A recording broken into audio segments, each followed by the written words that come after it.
Okay, this is Friday Jumpers. Yes, the dog comes out of the weave poles here. You're just going to have to position yourself that you can see whether or not the dog is popping the last pole. You may have to alter your handling a little bit. You may have to not do blind crosses or purposely do blind crosses a little late, accept wide turns because I think it's okay to accept wide turns because you're not teaching your dog to go wide.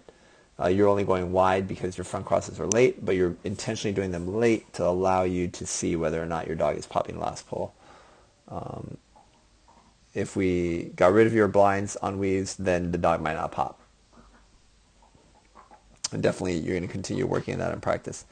Okay, here, until you told me it was a reverse spin, I thought this was a front cross where the dog cut behind you. So you can see you're committing the dog on the right arm over the double here. And then as you turn here, this is going to look like a front cross. If you're trying to reverse spin to control the turn after this yellow, it is not a good execution. This is way too early, right? You've started while the dog is at the obstacle before, which is the double, right? You need to start it as the dog is committing to the next jump. So this is far too early, right? So the dog's response is very reasonable there. You get the back jump, collision. That's okay. I don't love the reverse spin there. I do prefer the hard turn, like a hard decel or a J turn. Remember, reverse spin, the dog's still going to go in extension. J turn, the dog is going to put in an extra stride and turn tighter. So to me, this is a decel. J turn, go this way. Dog goes that way, and then you can rear cross. So J turn into a rear cross, or decel with a pull that turns into a rear cross.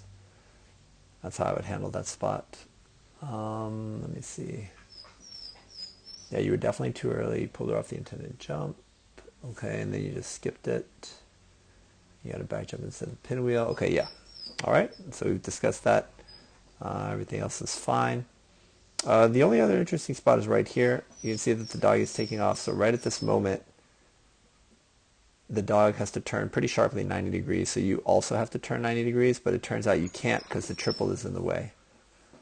Right? And then by the time you're around the triple and you can start turning, the dog is already on a bad line for the next jump. That's why you get the wide turn there.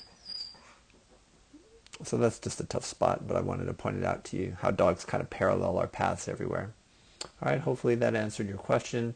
I don't like the reverse spin there. I do prefer a Yako or a decel, and the rear cross after the Yako or decel, or reverse spin if you had been successful is fine, and that reverse spin was far too early.